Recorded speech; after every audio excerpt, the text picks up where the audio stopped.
The crazy thing we had in Venice is that we have a small construction area, 9 square meters, but created from this the most expensive construction stage we've ever built.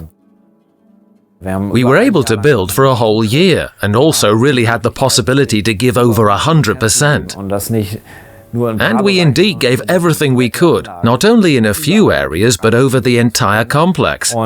And the possibility for us to show how well we can actually build, in what detail we can build, is something special that we had in Venice for the first time.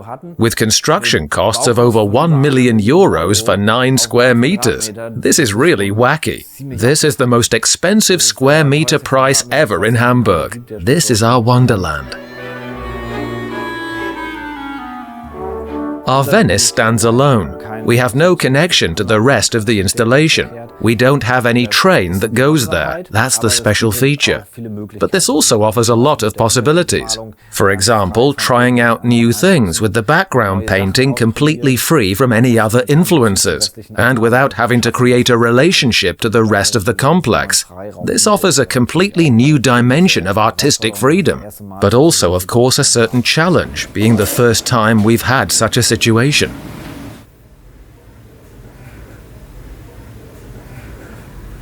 Shortly before molding, we changed the color of the body of water again. At first, we were very keen on green and a single color. Freddie and Gerrit had looked at it and had seen much more blue in their own imagination. Then we made the central area, the depth zone, a little bit bluer, so as to also incorporate their view a bit, because this is a process of development made by many people, and so you start somehow and have to see how we get the picture we want. And now we have molded the area, and I am completely satisfied with it, even though at the beginning I had a completely different idea of how it ought to look.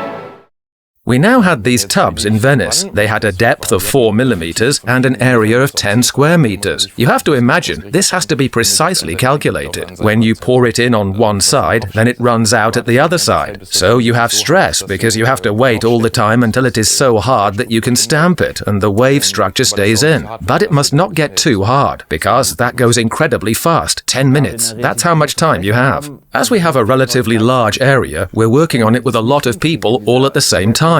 If we don't manage to get the result we imagine in this very short time, then the only possibility left to us is to knock it all down and start again from scratch. The new thing about Venice was the fact that we didn't have the open sea, but rather very small canals. So we made some extra new stamps. Yes, in this short time available, you have to take into account how the water flows through, in which direction. This means, of course, noting the direction of flow. But not only that, how does it get into the canals? That was challenging and different to what we're actually used to.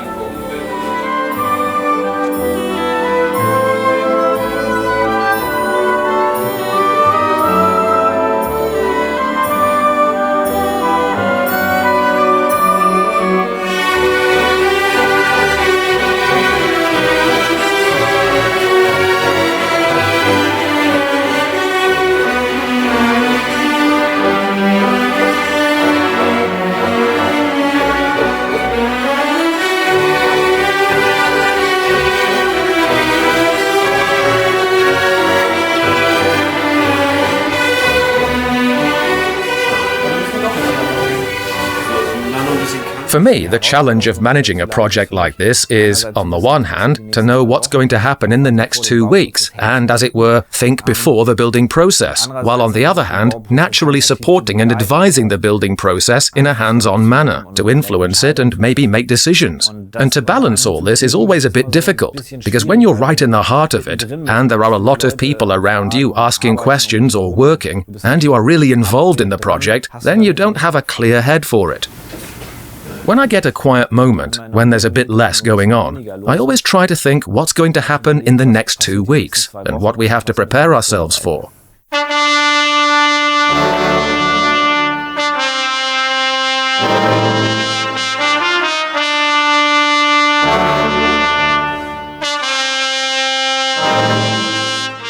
When you think about Venice, your mind quickly turns to gondolas. We had a look as to whether there might be something available on the market that we could use. Unfortunately, there was nothing, so we had to build our own gondola. This quickly led to our problem with the dimensions. If we had built it exactly to our scale, it would have been an enormous gondola, and this wouldn't have fitted into the overall picture. So we fiddled about with the dimensions to make it a bit smaller, though it was necessary to make sure that the figures with the gondola formed a harmonious picture. At the beginning, both Michel and Zernke built their own prototypes, but then somehow nothing came of this, because they had other things to do. And then I had another look at these two prototypes, and then, as it were, built a kind of master prototype from theirs. And of the 150 gondolas on the installation, I built 50 of them myself. And to build one gondola, you need from half a day to a full day. This always depends on how elaborate you make them.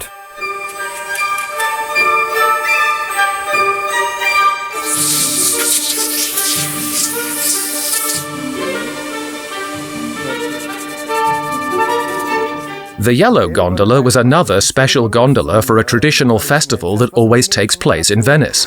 And so I just took a prototype, or a molded gondola that we otherwise usually use, and then converted it.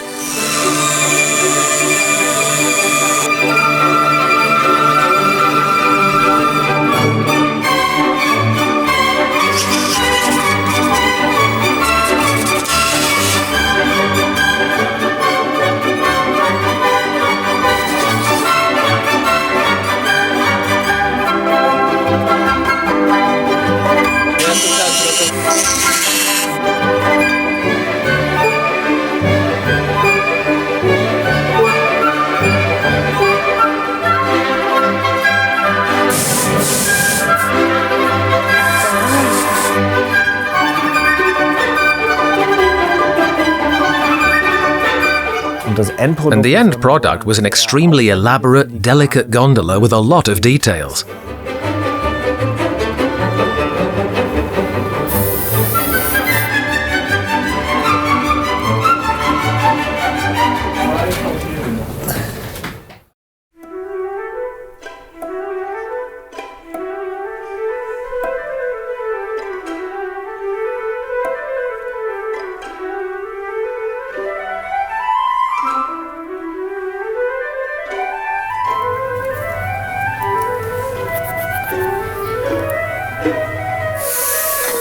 For me, the most important buildings in Venice are those around St. Mark's Square. There we have the Basilica, the Doge's Palace, and the Procuracies. It was a matter of great importance for me that we build them and place particular emphasis on creating a high recognition factor for them.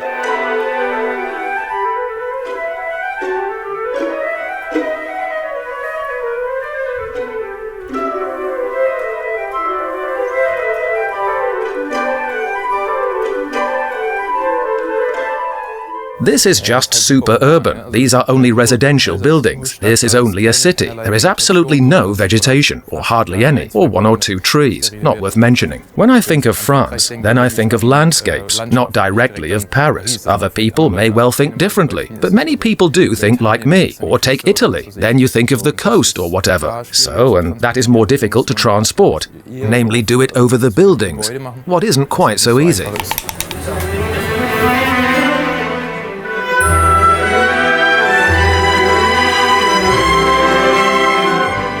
The lighting mood is a theme that stayed with us all the time.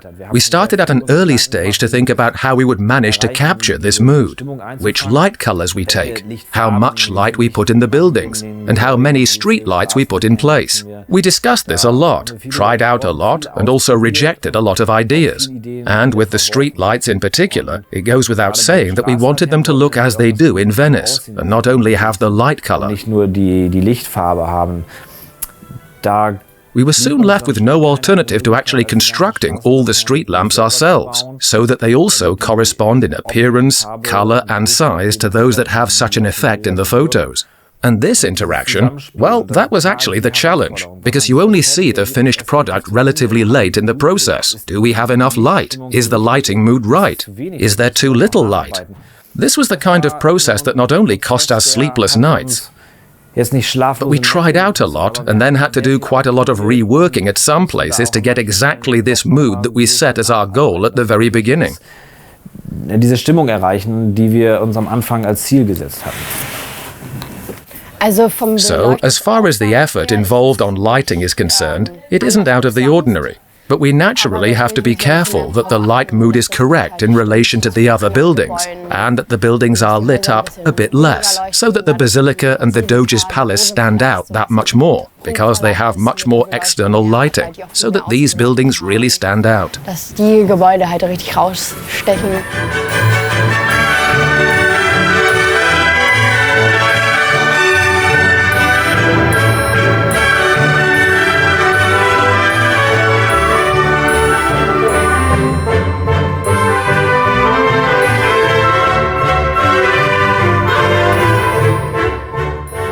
We don't have any trains in Venice to introduce a general movement into this construction phase. Neither do we have any car system. This is a very quiet construction stage. We tried using push buttons to introduce a little movement into the scene. For example, with the gondolas, which sway slightly on the water, or the collapsing building, where we got a whole building to shake. Or at St. Mark's Square, where the pigeons are startled, rising into the air. Yes, the special thing about the pigeons was that they are so tiny, and I somehow had to set up a mechanism to make these tiny pigeons move. In this case, I used a very fine wire with a diameter of only 0.3 millimeters, and inserting this wire into the pigeons wasn't an easy job. So I finally decided to melt it in, because drilling and sticking, as we would normally have done, just doesn't work.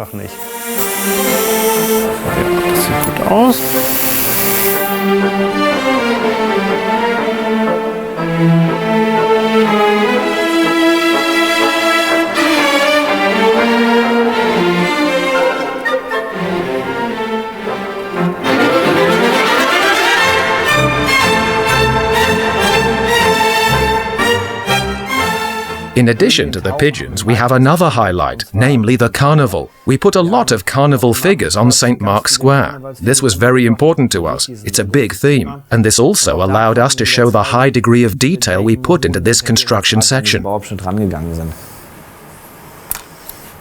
Well, I myself have visited Venice 3 times for the carnival and was extremely amazed and fascinated with many of the costumes worn there. So I have already received plenty of feedback where people were enthusiastic, and me too. Because this was the first time that we had done something like this, so especially now, i.e. the carnival, this was of course also a challenge for me.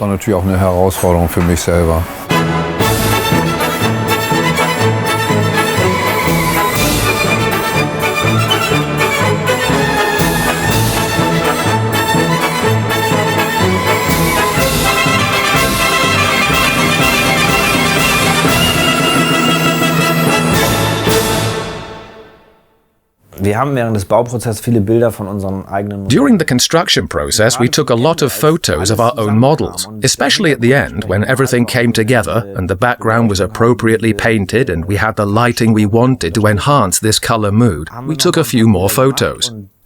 And in these photos, I personally can't distinguish anymore what is original and what is the model.